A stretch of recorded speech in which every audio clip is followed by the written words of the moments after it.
on Donald Trump. A lot of polls put them even Stevens, and some of them Trump very slightly ahead. Wait, But how do I look take at the the voters TV out? that Trump was Well, able to marshal behind him in Iowa here. Not just he was winning over people in the suburbs, he was winning over women, exactly the kind of voters that he would need to put him back into the White House. And of course, people in Biden's campaign look at this and say, oh yes, but what about all the controversy and the chaos around Donald Trump? What about the 4 criminal court cases, for instance, that he may be facing before we get to the general election? But what about all the outrageous things that he said? And I think the other thing we've learned now about Donald Trump is that voters love him not to speak on these things. In many ways, this is what they want him for. It was after the criminal indictment started coming down against him that his support started rising again among people who really do believe he's being unjustly targeted by the justice system. And look at some of the more outrageous things he said recently. He gave a speech talking about how immigrants in America are poisoning the blood of the nation. And, Joe Biden and many of his supporters were clutching their pearls, shocked that he could use this kind of language.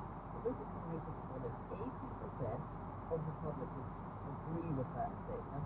And all voters, all the people who are likely to turn out in November, 47% of them, nearly half of them, said they agree with that statement. So all the reasons why Joe Biden and the Democrats may think that they want to run against Donald Trump might actually be selling points for a lot of voters.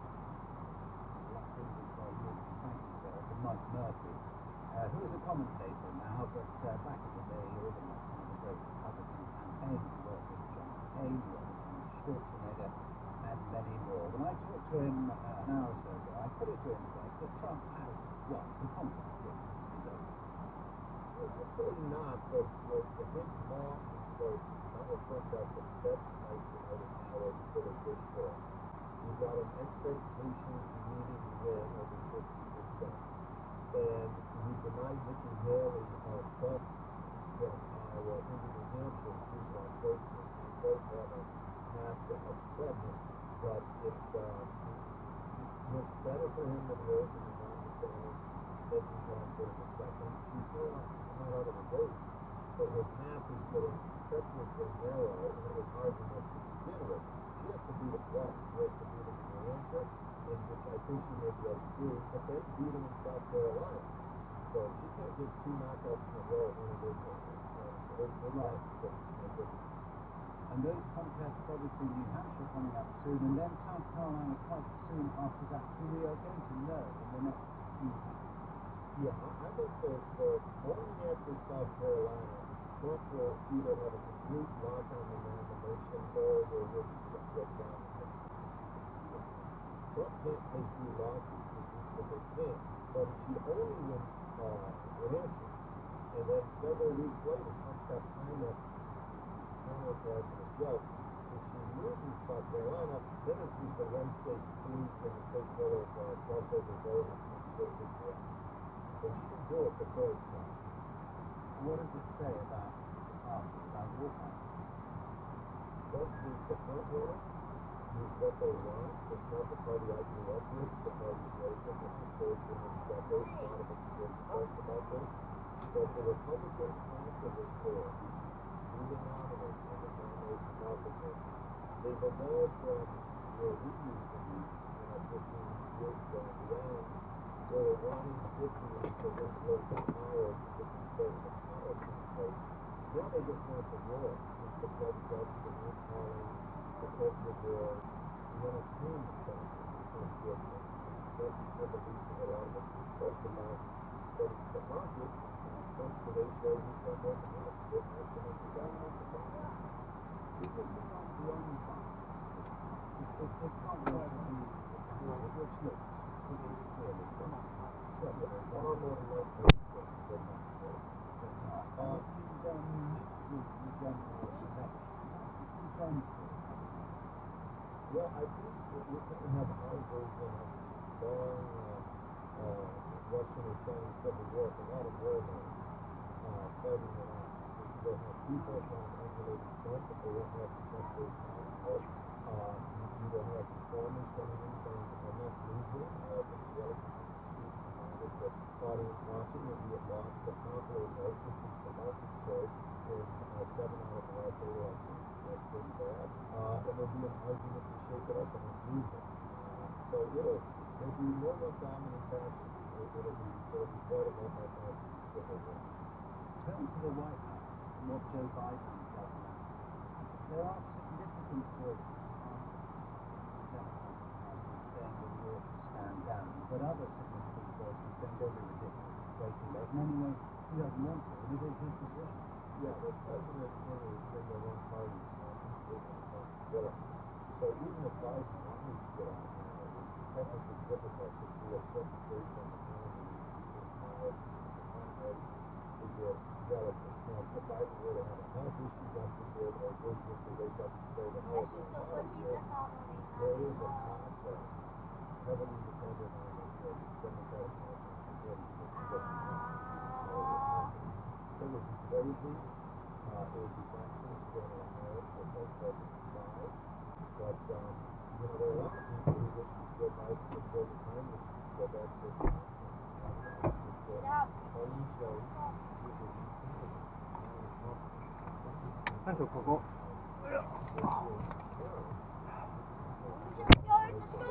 하이 하이 하이. And the specter of the Donald Trump presidency is very low. Any other Democratic candidate with any credibility有冇帶水果？水壺啊？水壺有。And review is someone who doesn't want to see another Trump president. Review is that even if this made a step, even though there'll be another. 啊，你自己嗰個啊 Okay. ？Oh yeah， B B 嘅水壺啊。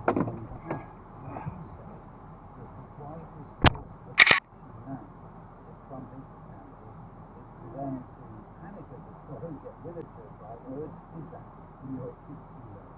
I think it's too late, just technically, and I'm not sure the process now would provide a particularly strong candidate. But Biden would have gotten out 6 months ago, or even 4 months ago, and would have had a Democratic primary process competition, and the best candidate would have emerged, and then get to get rid of Democrats.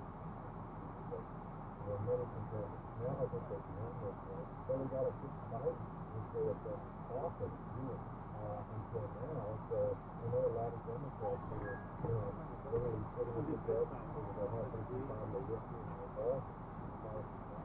A lot of people think Biden is real trouble. Let's go. OK， 即係下次要到5分鐘做準備。Govern in a way that was commensurate with the norms of American society and politics, or are you convinced that he wouldn't? And that America would be in danger from Trump president? I have every hope of the former, but no belief. He has declined mentally. He is a prisoner of his insecurities and his taste for vengeance. He is surrounded in many ways by even worse rights than he had before, and it's terrifying to me if he ever gets back into the Oval Office. So I would love to be pleasantly surprised, but I don't think I would be, and I don't want to take that risk. I would vote for Joe Biden over Donald Trump. Come on.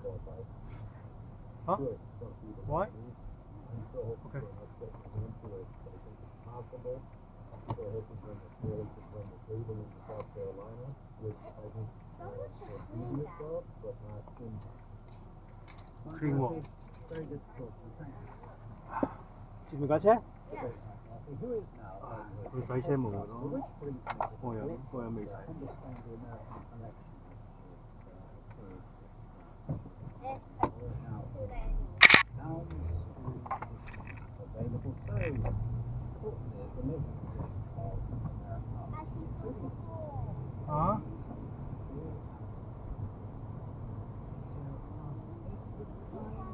QR codes are everywhere in our lives, on restaurant tables in celebrity menus. They're there to access promotions and much else besides. Because not all of this things privy to normal and wrote a piece of Wired magazine the other day. She's a novelist and also someone who has been part of the tech and games industry as a writer and designer.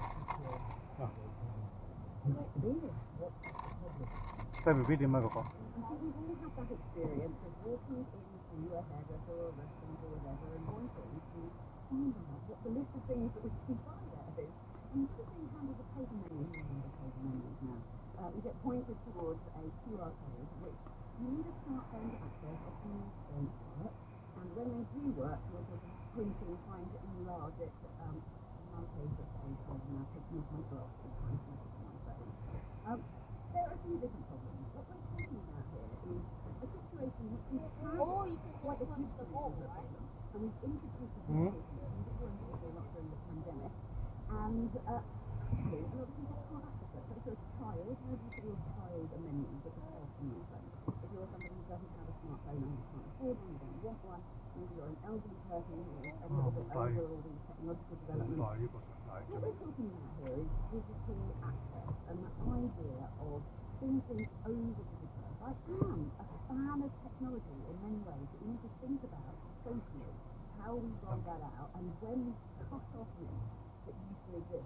I haven't thought about the digital pandemic, but you're right, that's really when a lot of this took off, because the idea that you shouldn't touch things and Which turned out, in fact, not to be a way that people got COVID, but now it's sort of, I don't know, makes people feel like maybe they're being more protected. All of okay. I went to ask my friends yesterday what they thought their example was where there's too much restriction to the applied in the wrong way. And they said to me, well, some people via the internet,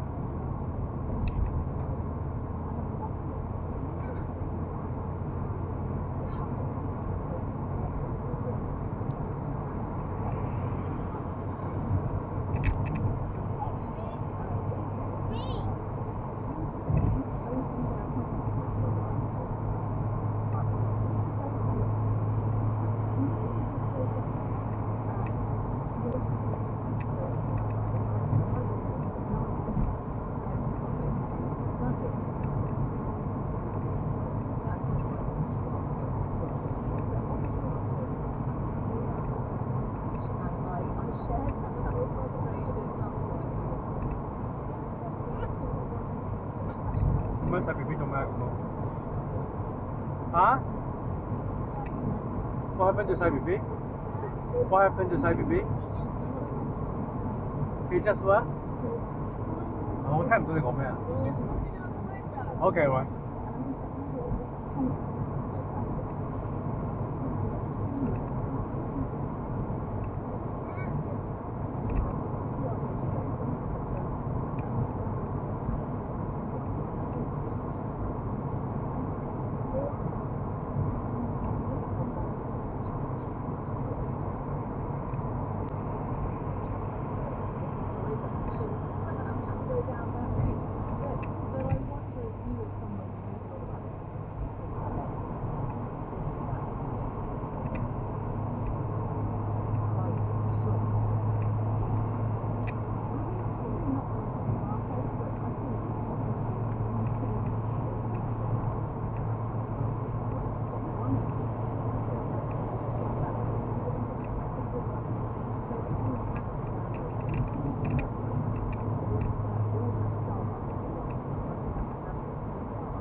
ended with the creation of the first great COVID conspiracy theory. My David's like, no, I don't want anything to do with a yacht club. And I'm like, no, honey, it's not like that. They don't wear ties. They're not stuffy. They're like us. And something happened one day at the yacht club. Ah, yes. And things fell apart. Season 2 with me, John Ronson, in half an hour on Radio 4 and BBC Sounds. The weather in the UK rather than in Iowa, but it will be cold here. A cold day with thick cloud, wintry showers, longer spells of rain, sleet and snow spreading eastwards across northern areas.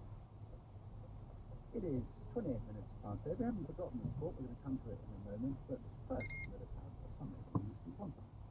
Donald Trump has urged America to come together to straighten out the world after a landslide victory in the Iowa caucuses. The result has cemented his status as the Republican frontrunner for president, despite his mounting legal troubles. Okay. The race for second place was much tighter, with the Florida Governor Ron DeSantis appearing to have scored a very narrow victory over former UN Ambassador Nikki Haley. Two Deputy Conservative Party chairmen said they'll back moves to amend the government's high-tech Rwanda bill. Lee Anderson and Brendan Clark-Smith among MPs supporting changes to the legislation that returns to the Congress today. MPs will question a senior executive from Fujitsu later about the company's role in the post office Horizon scandal. The Japanese technology giant has been summoned to give evidence to the Commons Business and Trade Committee.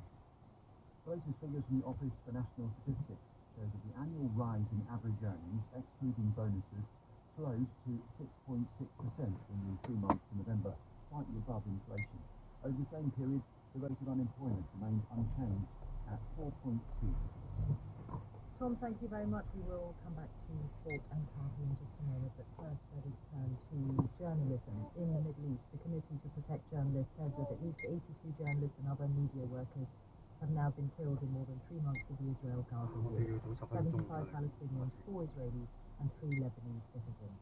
In Gaza, Palestinian journalists are the eyes of the world, given that access for international journalists is not possible at the moment, not allowed by Israel apart from limited embedded situations or by Egypt. One of the most prominent journalists in Gaza is Al Jazeera's bureau chief there, Wael Al-Dahi, who was injured in an attack and who has lost children and grandchildren in this war, including a son targeted by Israel in a strike. It later said that he was part of Palestinian Islamic Jihad, which the family and Al Jazeera deny. Wael has been speaking to BBC Arabic. Palestinian journalists in this war have become displaced, homeless, and are working from the streets, from tents. They lack food, water, clothes, even toilets, and there's a shortage of safety equipment and protection. We have never faced such challenges in previous wars. Needless to say, what happened to me personally is an example. My family were targeted in an area we had been displaced to. They thought it was safe, as the Israeli occupation army had said, but the targeting was direct. It martyred my wife, my son Mahmoud, my daughter Sham, and my grandson Adam. I lost another 14 relatives who were killed in that struggle. They targeted my house in Gaza City, the house my family fled from and destroyed. They hit Al Jazeera Channel Zero and my office. They targeted me personally, martyring my colleague Samira Mudakka, who was with me. I'm still injured and required treatment outside the Gaza. They also took my first 100 recently. This is a very high price, very hurtful thing, and totally unjustified. This leads us to raise major questions. Where are the international organizations, the press institutes, and the human rights? We are conducting a humanitarian mission in the first place. We're not attracted to the war or the battle. No humanitarian is guaranteed by international law. Skip it the bum bum bum, yes, yes. Despite these major strikes, Skip it the bum bum, yeah, yeah. Skip it the bum bum bum, yes, yes. from serious and real pressure on Israel, will Israel realize it will genuinely be held accountable and paid for these killings and targets until these strikes stop, until the killing of journalists in the Gaza Strip ends. While we put those accusations to the Israeli Defense Forces said that they take all operationally feasible measures to mitigate civilian harm, including journalists, that they have never and will never deliberately target journalists. They also said given the ongoing exchanges of fire and moving in an active combat zone has inherent risks, the idea of continuing to counter threats while assisting to mitigate harm to civilians. We're joined now by Rushdie Abu Ali, who was the BBC's correspondent in Gaza. He left some weeks ago and is now in Turkey. Rushdie, welcome back. It's been some time since we spoke to you on the programme. Welcome, sir. How are you? Well, not too bad. Really quiet talking about this tragedy is really very painful for me. While it's very close to me, and I just remember the last 5 days I had with this family together. Just 2 days before the 7th of October, he was returning back from Hajj in Makkah, and he was invited me for a lunch with his family, and he was imagine sitting in a very celebration mood. He was just coming back with some gifts and his lovely wife, his children, his grandchildren were around him, and look at the picture. Now he nearly lost like most of his family members, his loved ones. He's a strong man, and he's been a strong man for a very long time. We always call him the man of the big distance, you know. But I can't imagine that he's still able to report in spite of all the pain that is buried inside him, and 你有看啦，哥哥？ being outside. I have been to a slightly similar position. I survived a couple of times airstrikes in Gaza, and my family do the same. But thank God I haven't lost that. I'm struggling to maintain, and I'm struggling to cope after this, because once he stops, the war inside him will start again, and all of the flashback memories about what happened. He's now, I remember when I was in Gaza, I was all the time busy reporting and looking after the family and trying to find shelter and not looking around me and seeing what's happening. But once you are outside, once the war is stopped, once he's not reporting anymore and he's just sitting by himself and realize what happened, it's going to be a catastrophic situation for him. I advise him to, if he can, to just take what is remaining of his family. Sadly, I'm not able to say the collective power of the press, but actually most people quickly realize that this is what the time is.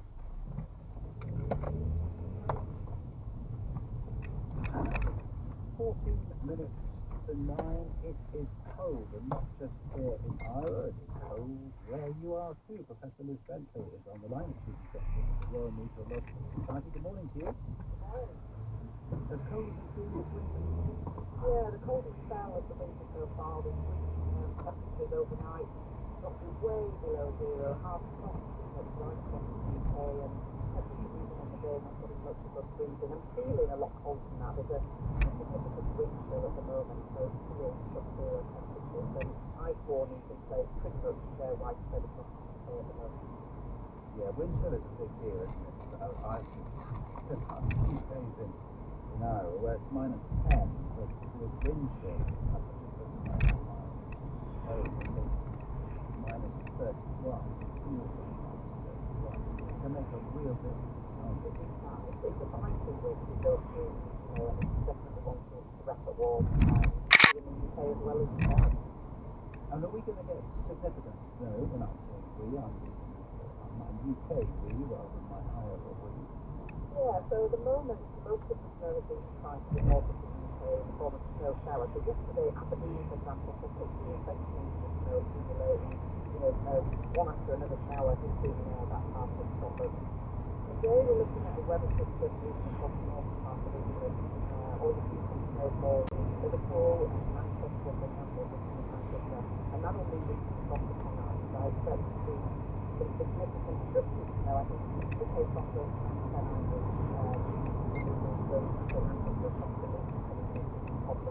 with the cold for today. Further south though, sometimes you say no snow really around. It's pretty blue skies, a pretty cold day, quite pleasant to get out and back at warm. No snow at the forecast further south at the moment. Professor Liz Bentley, Chief Executive of the Royal Meteorological Society. 11 minutes to 9. Back to election, back to events that have been taking place here in Iowa overnight, where Donald Trump has really blown his opponents out of the water, to the enormous delight of his supporters. I talked at one stage during the night to a young Trump supporter. Is there any kind of contest still to be had? No. No. Trump, this is the first victory he's had since 2020 when he won, that election. Do you seriously think that message that he won in 2020, which most Americans Don't would forget say... 2016. Yeah, well, he did win in 2016. And now it's going to be 2024. But that message that relitigates whether or not that election was won by Trump, and all the evidence is that it wasn't, that is actually where the American people want to be. Well, yeah, but they want a winner. We don't want a loser. We want a winner who says, you know what, we did win. One supporter, and there were plenty others who had a very similar view of Donald Trump and of the immediate future. Let's talk to Sabina Martin, who is the executive editor of the Daily Iowan newspaper, and is still up at nearly 3 o'clock in the morning. Sabina, hello to you. Hi, how are you? Good, thanks. What did you make of the evening? It was a really exciting evening. I think that we all saw that Trump was going to win tonight, but it was interesting to see who got to second place. And here on campus at the University of Iowa, we, it was pretty quiet here due to the weather. A lot of students aren't on class yet. You say the second place was interesting. It would have been more interesting, wouldn't it, frankly, and more of a deal, more of a story, if Nikki Haley, the former governor of South Carolina, had done well, and so was going to New Hampshire, where she has much more support, with the wind in her sails. But the fact is, she didn't, did she? Yeah. In the county where I live, in Iowa, she won by 1 vote, and that was the only county in Iowa where she excelled. So while she was close to DeSantis at the end of the night, it was just interesting to see how it played out. Do you have a sense of what happens now when it comes to the future, the future of this contest? Because we've heard some opposing views during the course of the program. Actually, 1 or 2 people saying, including Mike Murphy, a very prominent Republican, saying he's not over yet. But actually, it's difficult to see, isn't it, how any one vote becomes the Republicans' nominee. Yeah, I think a lot of voters tonight really, a lot of them tried out almost a new candidate of their liking, and for those who voted for Haley, we had voters telling us that they caucused for her tonight, but ultimately they'll end up voting for Trump in the end. So I think that overall Trump's just strong Iowa presence is just still here, and I think it will be shown in the 2024 election for sure. Yeah, I mean, it was a strong presence, and it should be said, it was a strong presence. He had a lot of people here on the ground, but the man himself wasn't there very often, and that's quite unusual. I mean, normally to win Iowa, you've got to wait a lot of time for it. Yeah, for sure. Compared to the other candidates, we had Ramaswamy here on campus. He did a full college tour. He had free drinking events with students on campus and went to our sporting events. So it was definitely a different feel where Trump is still having, the larger rallies in bigger cities, which normally wouldn't appeal to students, I think, personality-wise, but I think based on his, recognition as a former president, young voters are still interested in what he is talking about. Okay. Sabina, it's time for all of us. Thank you so much. Really tired. Don't go yet, Justin. I've got a question just because we're maybe off air, but as you look toward it, what have you looked toward then? How does it clear the support that Donald Trump has among Republican voters, but can you dodge the spectrum of 4 places to November? Yeah, I think you can, because I think there are all sorts of things that could still happen that reduce their sales. So number 1, there is an appeal to the Supreme Court on whether he is supported by things that he did while he was president. And we don't know how the Supreme Court is going to decide it, but we do know that it might take some time for the Supreme Court. Of course, the more time that it's taken, the more the court cases will be pushed back. So you've got, on the one hand, the court cases and the fact that they're lining up his base, but on the other hand, you've got the actual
Definitely, and I think that's why it's so cool. He talked about the going into already doing stuff in the media. He's got his apparel with ABC, he's got a hotel, he's got his 7/7 Sports Marketing Agency.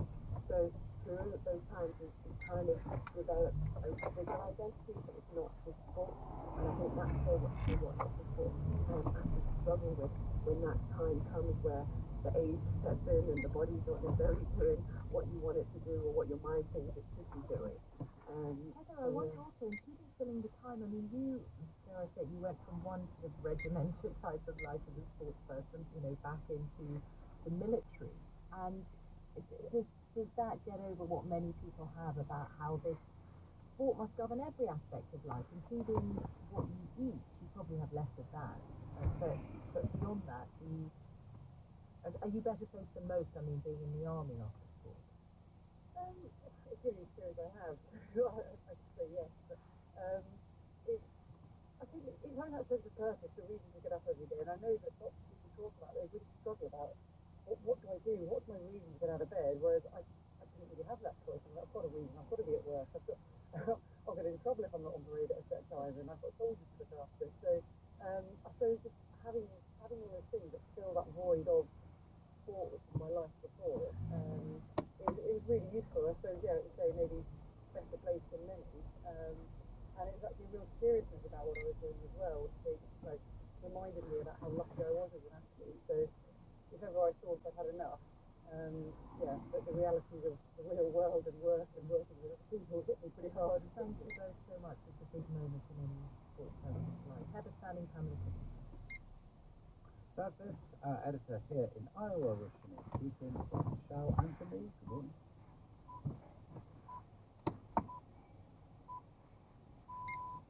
BBC News at 9 o'clock. Donald Trump looks set to become the Republican Party's candidate for the White House after a record-breaking victory in the first electoral contest for the U.S. presidential nomination. The former president won around half of the votes in the Iowa caucuses. Mike Murphy advised leading Republicans, including John McCain and Arnold Schwarzenegger. He told us Mr. Trump is clearly the person the Republican Party wants. The Republican activist corps who do the nominating in the primaries and caucuses, they've evolved from where we used to be, 15 years ago and beyond, where they wanted victories to win political power to put conservative policy in place. Now they just want the war. It's the blood and guts, the name-calling, the culture wars, the entertainment factor that Trump gives them. Two Deputy Conservative Party chairmen say they will back moves to amend the government's flagship Rwanda bill. Lee Anderson and Brendan Clark-Smith are among MPs supporting changes to the legislation which returns to the Commons today. Official figures show the annual rise in average earnings, excluding bonuses, slowed to 6.6% in the 3 months to November, staying just above inflation. Over the same period, the rate of unemployment remained unchanged, and the number of job vacancies dropped for the 18th time in a row.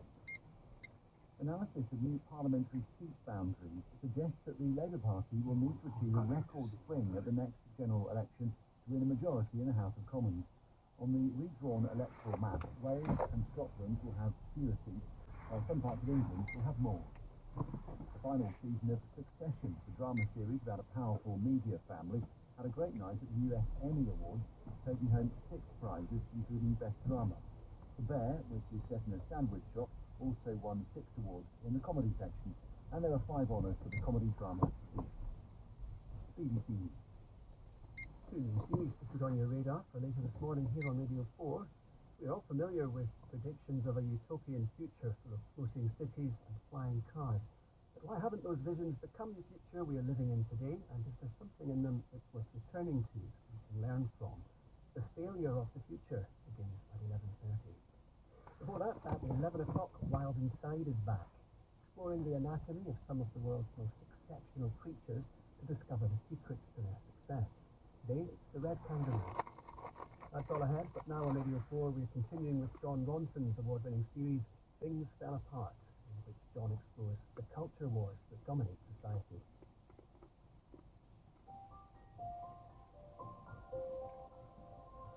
In the weeks before George Floyd's murder, just days into lockdown, a culture war was starting to simmer about the pandemic itself, whether COVID was a deadly threat or a plot by governments to control us and our bodies. This story is about a moment that suddenly took this debate to tens of millions of people. I think it was in early May 2020, and my colleague sent me a link to this video, and I remember thinking, oh no, why is she getting involved in this?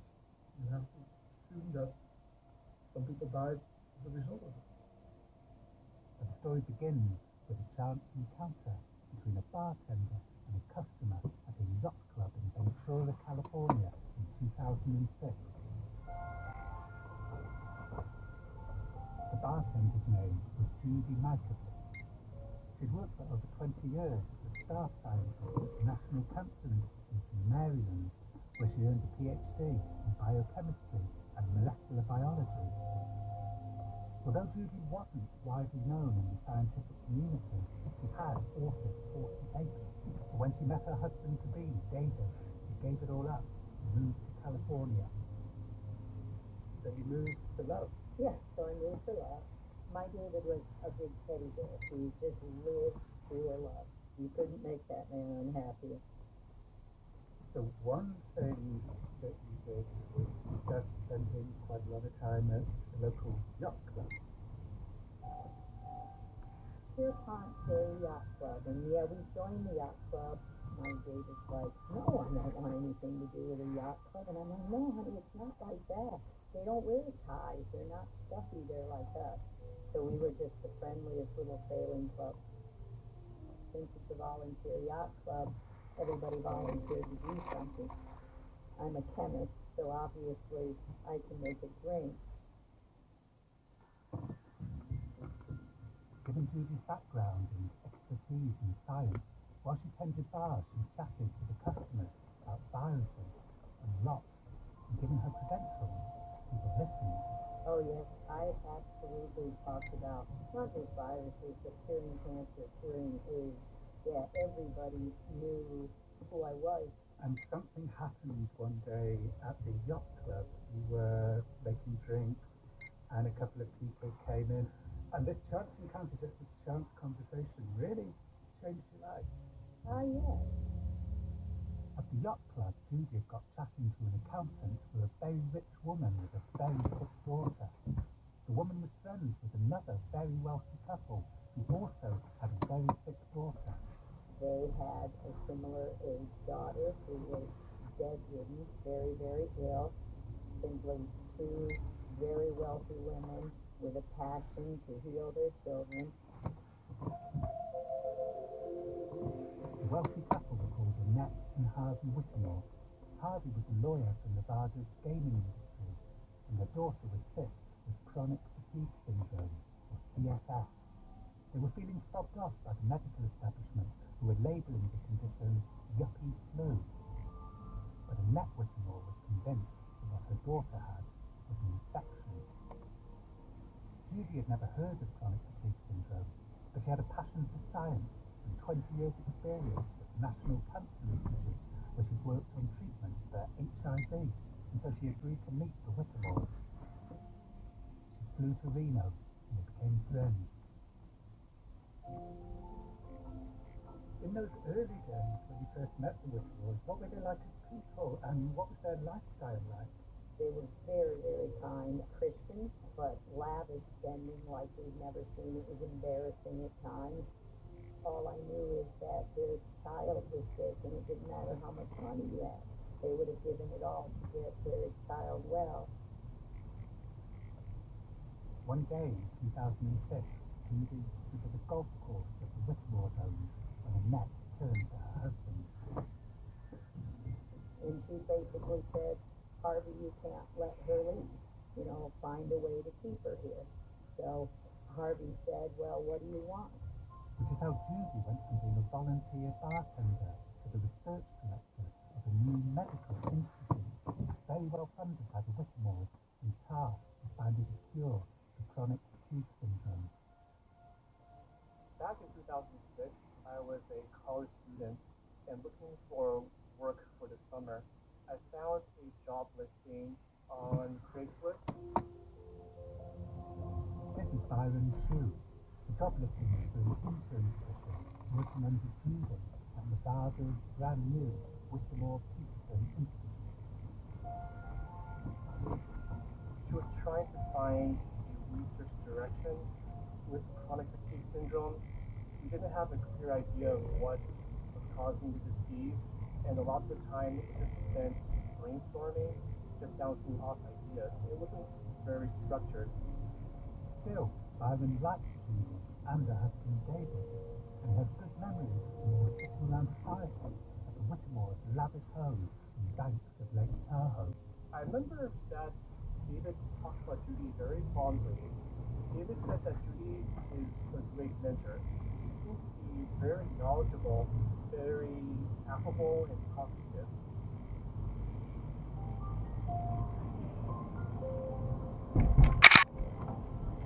The institute had only been going for 3 years when, in 2009, Judy had a breakthrough. She discovered something totally unexpected in the blood samples of the chronic fatigue syndrome, or CFS, patients that they had been studying, something no one had ever noticed before. It was so extraordinary that the journal Science agreed to publish her findings. It was published October 8th, 2009, and it really was the shock heard around the world. I first heard of Judy Mikovits in 2009 when she and her colleagues published that paper in Science that linked a very little known virus called XMRV to this condition, chronic fatigue syndrome. And XMRV is a mouse virus, right? Yes, it's a very little known mouse-related virus. This is Martin Ensign, Professor of Institute of Science, specialised in infectious diseases. So what they found was that about 2/3 of the CFS patients that they looked at had XMRV in their blood, and among a group of healthy controls, that was just around 3%. That's 3% of the public asymptomatically carrying around passing levels of infectious disease. And this was like a major breakthrough for chronic fatigue syndrome, right? This was a disease that people really didn't understand. That's right. It's always been a baffling disease to scientists. It's very severe and it's quite common, and yet we don't know what causes it. So finding that it might be caused by a virus, might be an infectious disease, really, that was a big deal.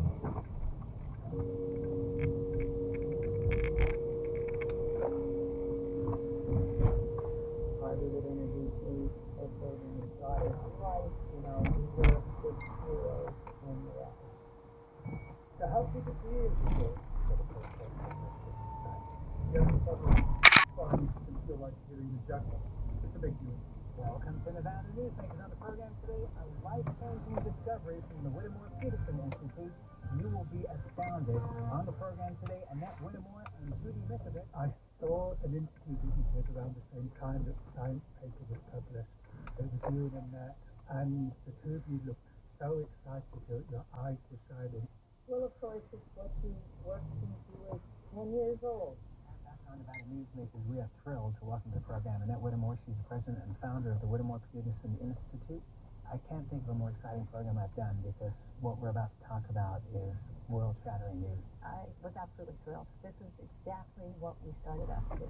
The exciting thing is that Judy can tell you how the virus works, and every one of the symptoms makes sense because of that. The scientists are excited. Everyone's working on it. It's an entire new field of medicine. How did you fit into the scientific community, Judy, and the Institute? Were they seen as like outliers? I think it's fair to say that very few people in the biomedical community had ever heard of Judy Mikovits. Her scientific career had not been very remarkable, and the same is true for the Whittemore Peterson Institute. I mean, here these people who are not scientists launch a new institute, and boom, within 2 or 3 years they have a major finding that looks like it could change everything. But amid the celebration, something a little odd was going on. Just the morning after Science published the paper, the BBC's Nikki Campbell and Sheila Fogarty interviewed her and one of the researchers on 5 Live. When you listen, it all seems quite normal. So recognition is one thing, and finding the cause is another, if indeed that is what you've done. What about finding a cure? Finding a cure is Hiya, is it going to open? No. and hopefully Okay. symptoms Oh, is it? Thanks. Thank you very much indeed. It's 7:59. Judy later wrote in her memoir, Play, that the presenters mocked and patronised them, and to retaliate, they started talking in a faux British accent, like a chiding nanny, and when the BBC realised that they were being laughed at, they hastily cut away to the weather. But as you just heard, that didn't happen. It was strange. Byron said he noticed something else, small, but still a little strange, about Judy. I remember one time I was driving Judy, probably an over 1 hour drive, and the whole time she was talking non-stop. I don't recall her ever stopping speaking. Now, I don't want to malign people who never stop talking, but that's a little self-involved. Yes, I would say a person who talks endlessly for hours does have a little bit of narcissistic tendencies. So the paper is published in Science. Then what happened? Very soon, people started trying to replicate this finding, and they all came up empty-handed. And people trying to replicate her findings. Those like big operations. Yes, it was multiple millions of dollars. The US government decided to spend a lot of money on these studies because if XMRV was spreading. And Al-Thani warned today that the strikes would inflame the conflict rather than end it. This is also will create a high risk of further escalation and further expansion of that. We always prefer diplomacy over any military resolutions, and we believe that we shouldn't just focus on those small conflicts. We should focus on the main conflict in Gaza, and as soon as it's refused, I believe everything else will be refused. Well, while he was speaking, Davos, the United States announced that it had seized Iranian weapons from a vessel that were bound for Yemen. Hugo Bashega is our correspondent in Beirut. And Hugo, what can you tell us about that? It apparently happened a few days ago.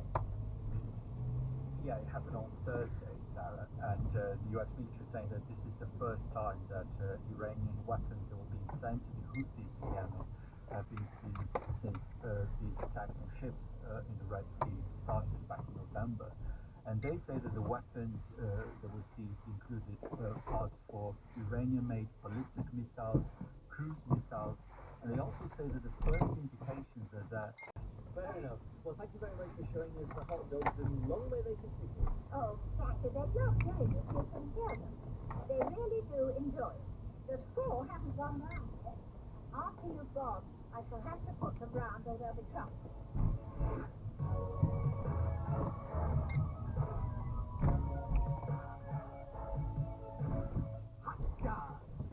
Was presented by Alan Smith and produced by Steve Ackett.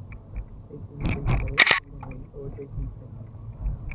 I'm currently looking at a photograph of Audrey with 3 of her hot dogs, Dandy Dinwood Terriers. Oh wow. I love it. They have little tartan hats and little tartan jackets that actually look more like ruffs, which of course very appropriate for the dog entertainer. What a joy to hear someone so committed and serious about something so silly and glorious. Audrey sadly died in 2012 and is very fondly remembered for her kindness and her star quality. The producer Steve Ackett had a personal connection with her. His dad was her veterinary surgeon, and at one point she gave the family 2 Dandy Dinman terriers named Chris and Albert, who became their family pets.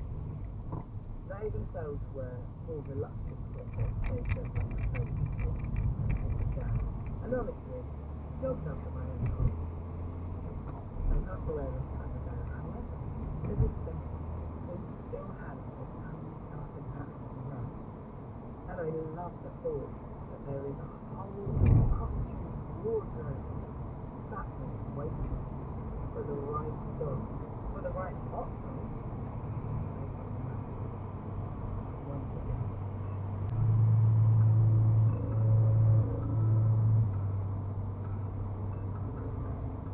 The next thing you're going to hear was designed as something to listen to without knowing the source of the sound. It was made for us by the composer Sami Elena, and it was inspired by the Fluxus movement, the idea of music as process, and acousmatic listening. I hope I'm saying it correctly. This is Hell, Rubs and Sobs.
different crystal bits are there. It's an anagram of Russell and Thompson, the instrument upon which the music was played.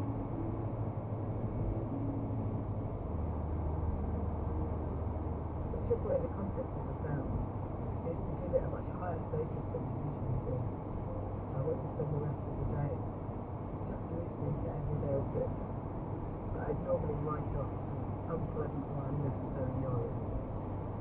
Today, the kettle. Tomorrow, the washing machine on speed cycle. The day after, the fridge drawing utility. The world, the kitchen, is my oyster.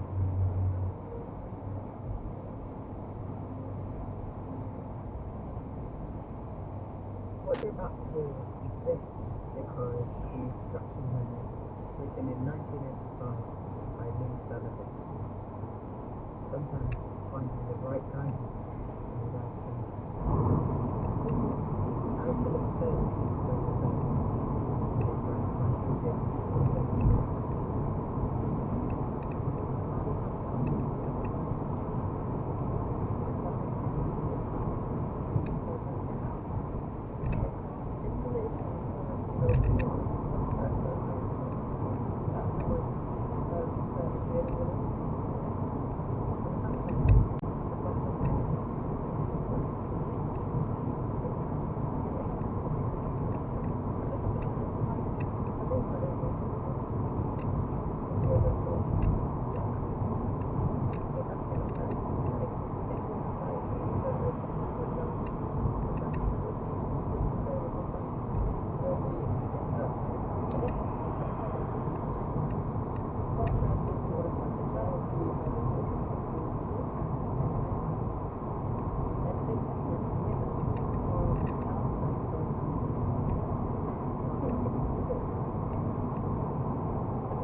Also trying to start taking testosterone, which means having to kind of prove my transness to a bunch of doctors who aren't trans, which is stressful and humiliating in a few different ways.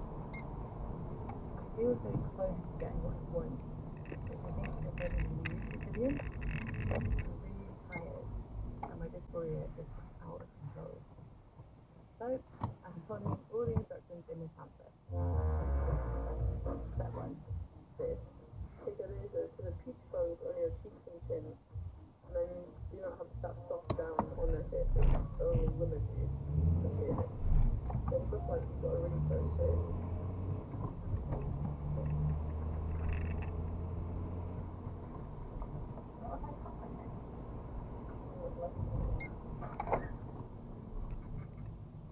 Information for the female to male cross-dresser and transsexual was published in San Francisco in 1985 by a gay trans man called Lou Sullivan.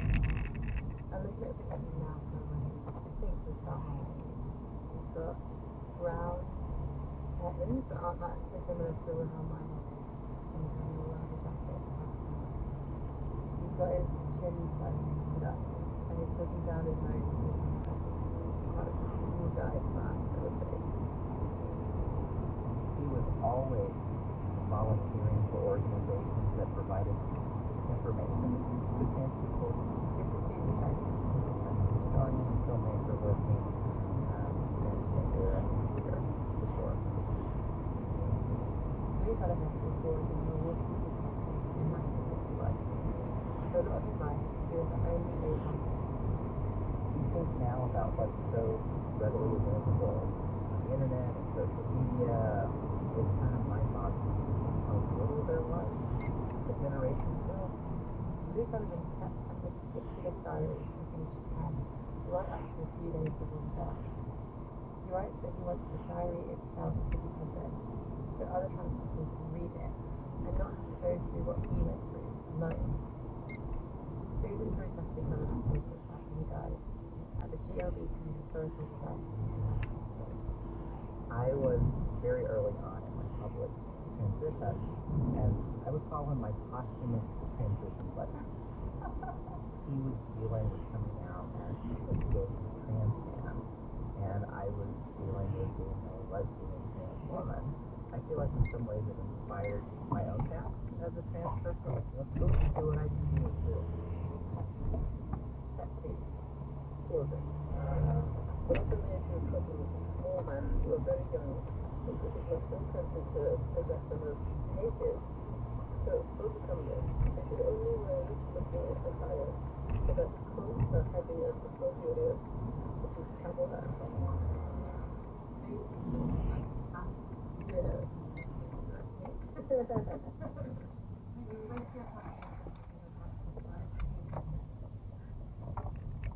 It also reminds me of cisgender men in their early 20s in their first few years of teaching, and they're like, okay, I'm not that much bolder than my students. How am I going to distinguish myself? Well, I guess I'll wear a blazer, you know? And he said, Phil, come and have a look at this. He told me, and I looked at my slide and he said, you've got gram-negative intracellular, you've got gonorrhea, one of the big beasts, pretty much your first time out, congratulations. And he completely diffused all the shame and embarrassment, was an absolutely lovely man.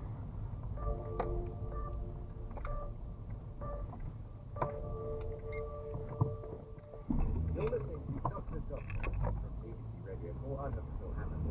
Yesterday is Peter Greenhouse. Peter, tell us about your medical training.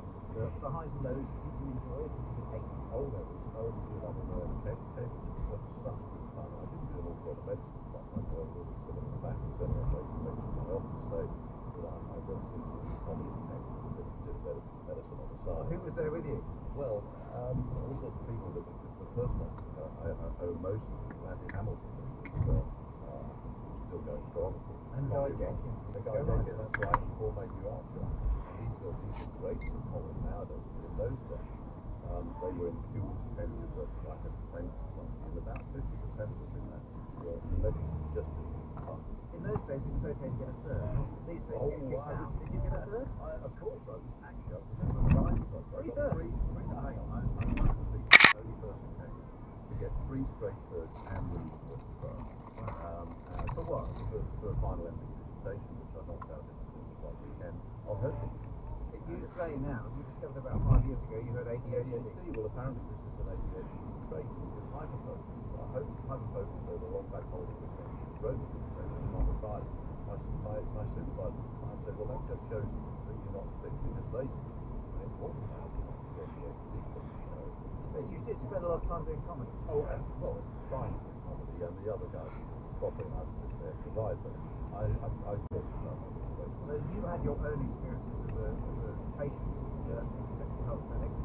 Presumably so did some of your women colleagues. Well, what were their experiences? Well, that was probably the thing that was sealed my fate in terms of what I wanted to do. Because in those days I spent most of my time socialising at Commons, which is of course a teacher training college now for qualification. And they had chosen for them their GP, a viciously unsympathetic Catholic chaplain, who didn't do the honourable thing that many Catholic folks do when women on several questions say, look, I'm terribly sorry, can't help you with this, please see my colleague. I've no problem with that at all. This chap is vitally protecting moralist diatribe and hellfire and damnation. When you're in your late 20s and you get that sort of attitude, you resist the temptation to pop the guy on the nose and you just get on with your life. But as a 17, 18, 19-year-old, completely destroyed. And there were these viciously unsympathetic people around who were getting in the way of good quality movies. So if blokes were having multiple sexual partners, being up something, they were just having good fun, and that was cool. It was okay. Women were slagged. What would we do? Double standard morality, and it was entirely inappropriate, which I also subsequently saw in mainstream drama.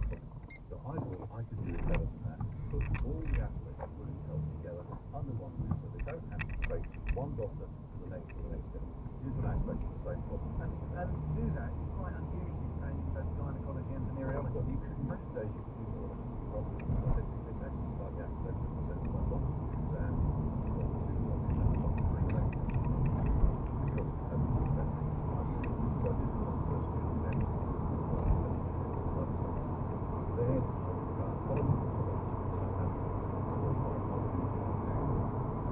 medicine, but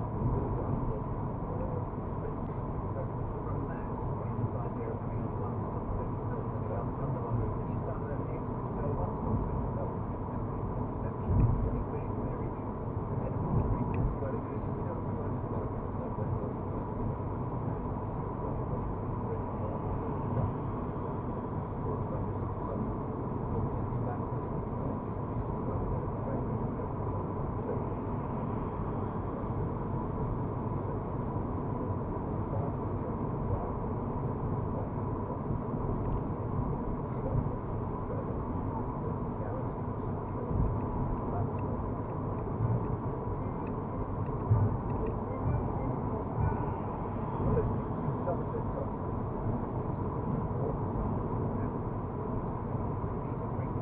sexual health consultant, who's an expert particularly specialising in menopause. Now, Peter, tell us about the patient James where you practice medicine.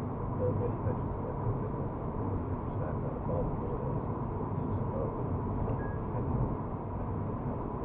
Desmond, experience. She happened to be in the wrong tribe. The house was attacked. She was raped. Husband and children. And they tried to serve it. And she just tried to escape because it was being held. And so her story. But I had never seen such an open story. Working so hard at the scene. Very reflective and focused. I respect it. Very well. So I hope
in sexual health probably than any other area, and because we're British, we don't normally talk about it. So suddenly you're talking about this. Actually, I'm quite surprised that you don't. I need to help you. I need to help your partner. The partner is here. You have your own family job. You don't take the different thing. And it's juggling it. Have you been in situations like that where you actually you've seen somebody who's raped somebody, or you can actually despise them, but you're there to sort out their sexual health? I can remember actually a chap who I considered if he was anywhere within about 20 yards of the woman, that woman would be in danger. But I realised that it was my job to look at that specific case infection and do my best, obviously, to see whether he passed it on to them. Very, very difficult scenario. And the thing is that, as you say, we don't talk about it. And there's next to no counselling or support, or there was next to no counselling or support for the stressful stuff that goes on. Let's flip it the other way. How would you define sexual health?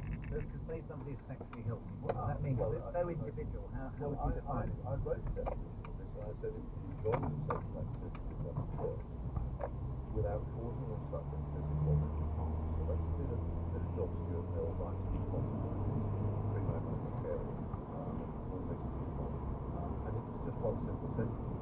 And I think that sort of sums it up really. Substitute a huge word. But the fact is, it's actually quite difficult to judge sexually healthy. And that's why I thought, actually, I'm the first person in the country to put up a sign that said sexual health.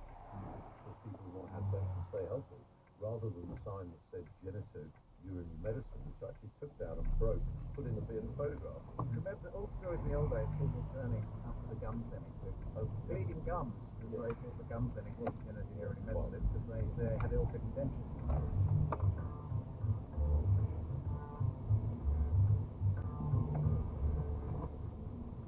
You're listening to Dr. Doctor with me, Dr. Phil Hammond of BBC Radio 4, and my guest today is Peter Greenhouse. Now, Peter, you decided, having trained as a venereologist and a gynecologist, to specialise particularly in women's sexual health. What is it that particularly fascinates you about women's sexual health? Because I remember you saying to me it's far more complicated. Men are far simpler than women. Well, absolutely. Basically, they have a stable level of testosterone all the time. It stays there from one day to the next. So they don't get fluctuating hormone levels. They don't get fluctuating mood. Okay. Whereas women's hormones fluctuate all the time, and there are relatively few women who can get away without some significant alteration in their mood, and many of them, of course, have to work quite hard, and some of them very hard indeed, to retain equanimity and to manage things through their menstrual cycle and through the perimenopausal transition. And how much of the difficulty of women getting help for these sort of things is A, traditionally most gynecologists were men, and B, thank you, Peter Greenhouse, for that enlightening discussion. I'm Dr. Phil Hammond, that was Dr. Doctor. My guest next week is the patient safety expert at former GP, Dr. Rosie Bennywell. All episodes of Dr. Doctor are available on BBC Sounds. The producer is David Morley, and it's a perfectly normal production for BBC Radio 4. I'm India Atkinson, continuing the quick tale of how human life begins. What's quite beautiful is that this embryo is following its way, and also the uterus is kind of embracing it. It starts to kind of like cuddle it. Yeah. This week, we learn how the placenta protects a baby and how it feeds and grows.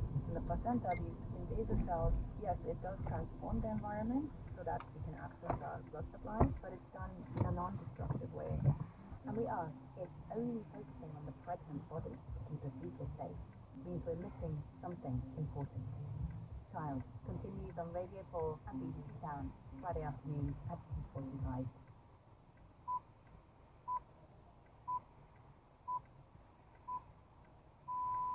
BBC News at 4 o'clock. A boss of the computer giant Fujitsu has said the company has a moral obligation to contribute to compensation for some postmasters who were wrongly prosecuted as a result of its faulty IT system. The firm's Europe director, Patterson, told MPs investigating the Horizon scandal that the firm had fallen below its own standards of conduct. Future Rights Republic of needs full miscarriage of justice. We were involved from the very start. We did have bugs and errors in the system, and we did have the prosecutions of the subcontractors. MPs are debating the government's Rwanda deportation plans as it tries to head off the rebellion by backbenchers who say the planned legislation isn't tough enough. Ministers have set out plans to appoint judges to process appeals on the The US says it's used advanced uranium weapons that have been transported from the Syrian nuclear weapons in Officials say the US was similar weapons attacks on commercial shipping at sea.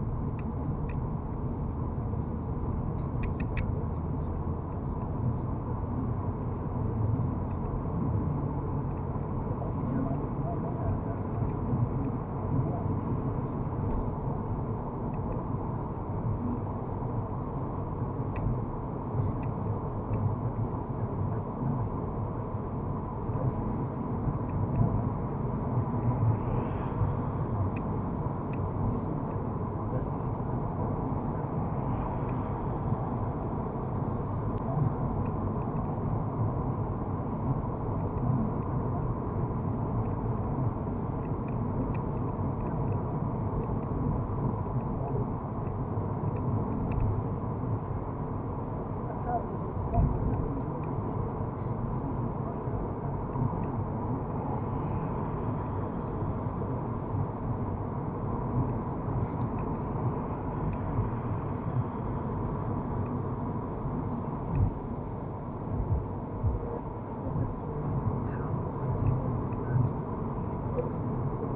blessings and attracted followers to this church from around the globe. It was like going to heaven. He has to stay. But once there, some say that Chief Joshua used his power to control and manipulate parachutes. This is one of the secrets season 2, The Disciples. Even when we're in heaven, or we were in hell, and in hell, terrible things happen. Listen and BBC Sounds. I'm not surprised when you call it the late Mary Oliver featured on Green Light. It's already recorded, yes, Mike. Awesome. Hello. I had an interesting little thing that you told me about. You said, ask anyone you like, what is a story?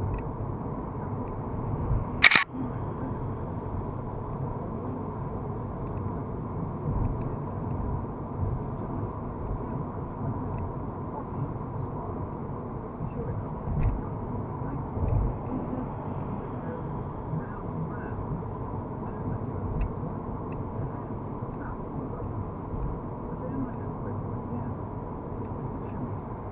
Now I can understand that structure. Because I'm constantly form of dictionaries. Is there a typical short rocks in dictionary, which are part of what's called the short term? Short German, French, it's a special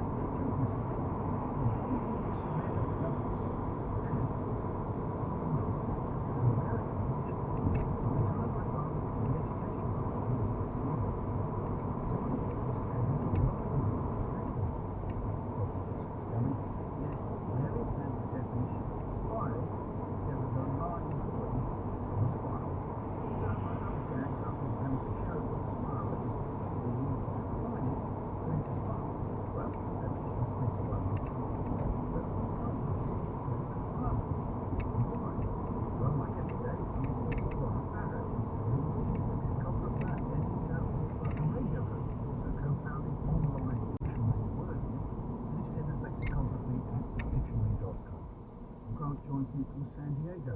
Grant, just fill us in. What's involved? What is a lexicographer? A lexicographer is someone who compiles and edits dictionaries, in brief. At length, it's somebody who keeps their ear tuned to the language and discovers what's changed and then tries to prove that it has changed and changed for enough people worth recording in a dictionary so that others can learn more about it. Excellent. And how did you become one? Oh, that's the hard part. I wanted to be a better writer. So I cast my eyes around and came across the American Dialect Society, which is this academic group formed in the late 1800s, made of linguists and lexicographers and dilettantes and wannabes and authors and educators. And thought, well, these people know what's happening with language. They're the ones studying it and writing about it and publishing journal articles. But it turns out that they're very specific. They will spend 300 pages talking about a comma. And through there, I made connections in the dictionary world so that when some dictionary work was up for grabs at Oxford University Press in New York, I was hired on it. But I can't say that it's improved my writing, except that I have a good vocabulary. Now, as well as being a lexicographer, Grant, you're one of the hosts on Away with Words, which I understand is a popular radio show in the US, and it's about language. So for those of us, especially in the UK, who haven't necessarily heard it, tell us a little bit about the show. It's a call-in show where we answer questions from callers about things they may have heard from their grandparents or something they came across in their reading or a dispute over language at work. It's a lighthearted show. We try to keep it gentle and kind and open to variety. Excellent. So the show's called Away with Words. And do you have any callers or questions that particularly stand out? One of the things that I like to talk about, it catches almost everyone by surprise, is that there is a part of the United States along the Ohio River Valley where they call bell peppers mangoes. And a bell pepper is what we might call a green pepper, is it? Yeah, green pepper, yeah, sweet pepper, Yeah. not a spicy pepper. Not a chili one. And it goes back to the British history in India, where because of the distance to travel to bring them back to the British Isles, they had to preserve them, and so they used a variety of spicing and pickling techniques. And that is the first way that most people in the British Isles encountered mangoes. preserved in this way. But that technique then became used to preserve things like melons and cucumbers and bell peppers. So you could look in old cookbooks and see mangoing a thing, mangoing the fruit, mangoing a vegetable. That jumped over to the United States, and then it became one more loop where the name then reapplied itself to kebab. So we had callers who one told us he works at a grocery store, and they have to label the boxes. Mango peppers and green peppers or bell peppers. That's a lovely tangle. Isn't it though? And so that's 400 years of history right there. Well, words, they've got their own archaeology. They do, yeah. The linguistic heirlooms is what we like to call them on Awakened Words. Lovely. Sounds fantastic. Julie, so how many dictionaries have you put together since that first excursion? A couple dozen. They're all collaborative efforts. Each dictionary is done by a single person, and when you see a dictionary credited to a single person, typically the editors and the CTs got together. So I've worked for Cambridge University Press and Oxford University Press and Collins, and now I work for dictionary.com. I have a public web small dictionary. So just tell us about some of those, because I guess again, some people might think, well, once you've done a dictionary, you've done a dictionary. So that's true, Michael. Yeah, people say when they find out you're a dictionary, first of all, they see a little glamour and it's not there. The thing that the question often comes up is, isn't the dictionary done? No. Haven't we completed this? What's left to do? Are you just pottering around the office making sculptures out of office supplies? How are you spending your time? One of the dictionaries I did called the Official Dictionary of Unofficial English is what I call a book of fringe English. So this is stuff that isn't in the mainstream dictionaries or wasn't at the time. This is 2006. Or it's stuff that I didn't like the way it was treated in the mainstream dictionary. So it's from other Englishes besides those in the UK and the US. So it's slang, it's jargon inside the military, jargon inside the police, it's criminal slang, online slang, that sort of stuff. And this is the part of lexicography that I prefer to wallow in, so to speak. If I were to make a nest in the woods, it would be all French language and stuff that might not last, and words that you don't see every day. But that's, to me, that's where the delight is. Even now, when I work, say, on the words of the year for Variety Outfits, that's the kind of stuff that I love. This is stuff that is not so popular. Where did you go looking for unofficial English? Because, I can imagine finding some material, or sometimes just think, well, I'll never find everything that I want. So there's a sense of work never completed. No, you never will. There is a tendency that journalists have, which I noticed some years ago, to identify in their own writing language that is new or special to them. Sometimes they set it off in quotation marks, inverted commas. But often they'll introduce it with phrases such as known in common parlance as, or referred to by scientists as, or in cop speak, stuff like that. And so I have hundreds of these. I set up folders for them, and they arrive in an inbox, and I go through them. And any place these phrases occur, I look nearby in the sample text to see if there's something worth recording there, and it is surprisingly effective. It works very well. It's very, very neat that you've got those alerts coming in. So the search engines are doing part of the work for you, or quite a lot of the work.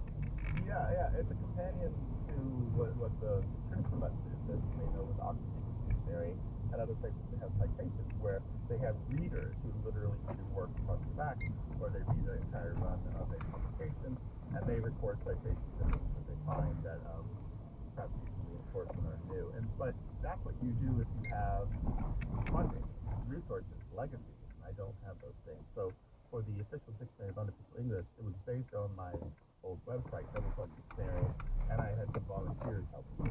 People who, like me, have that lexicography bug and just kind of love getting to something first. And the grand old father of American dictionaries is Mr. Webster, is it not? He is indeed the grand old father for all his warts, yes. Just remind us, what did he do? Well, he decided that he wanted to establish some new spelling reforms, most which did not last, but if you were here, thus the OU versus O in these words like honor and color. But he also published a dictionary that became kind of the third book, I would call it. You have the Bible in the home, you have Shakespeare's plays in the home, and you have Webster's Dictionary in the home. And it was an extraordinary success. Now, not without its complications. There were a while to get the machinery moving smoothly.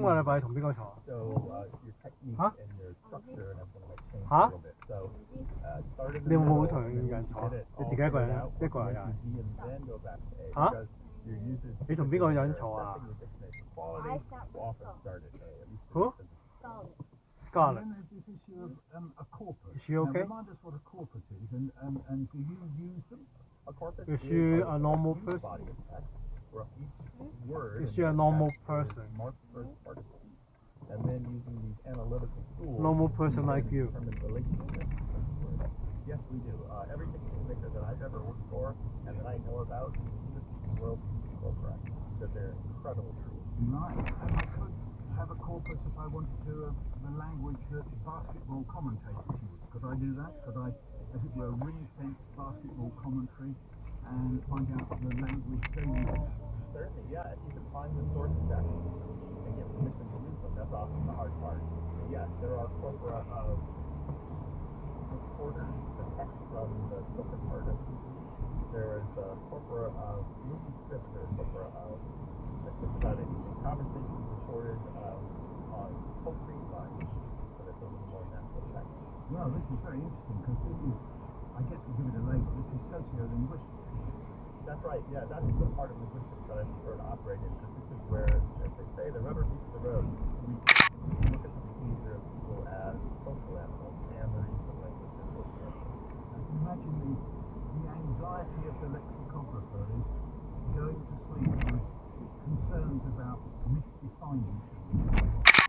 Oh, definitely. Certainly in the modern age, we have a tendency as lexicographers to constantly revisit stuff that is sensitive. All the gender-related terms, the uses of pronouns, this stuff must be reflected in the dictionary. Dictionary is, and I'm not the first to say this, the dictionary is a snapshot. It's supposed to image the language, not push it forward. It's to show us what we're doing. You have to be perfectionist. I know this is a joyful word, but you have to be petty. I don't know if nice word. To a degree, but actually there's another secret. Not lexicographers don't get. Being very precise in the dictionary will never be done. But you can't spend a day for it, otherwise you will never get anything done. So you've got to recognize when you have met conditions that are most the meaning, pronunciation, etymology.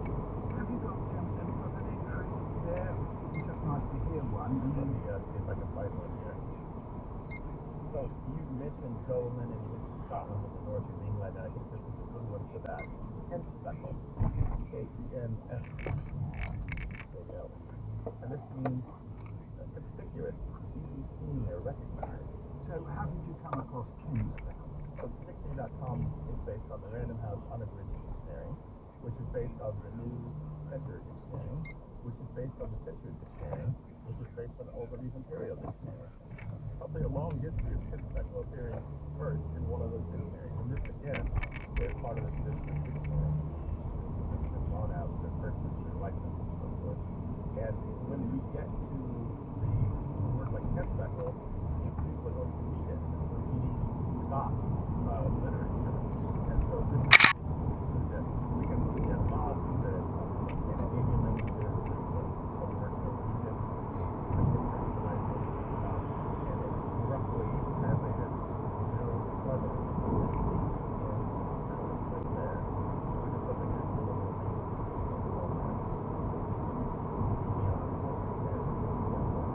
We have that on song. There we go. Perfect. And so, when you did relying on previous authorities. Yeah, absolutely. And if we were revising Kenspeckle right now, we would go to databases. So there's so much to it, and scans that is available online. And just to verify that it's going to use what we bought it.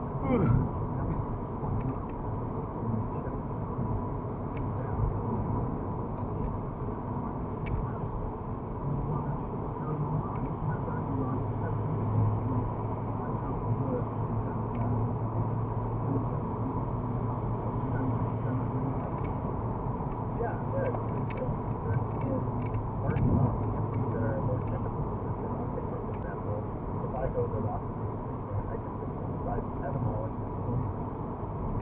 say show all the words that are has some connection to Irish Gaelic, and then that way come up with search result that is takes weeks to come up with in my head with the words. And so these are the values of these words. That's saying that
So, what were some of the most interesting words in the lexicographer's over 20 years?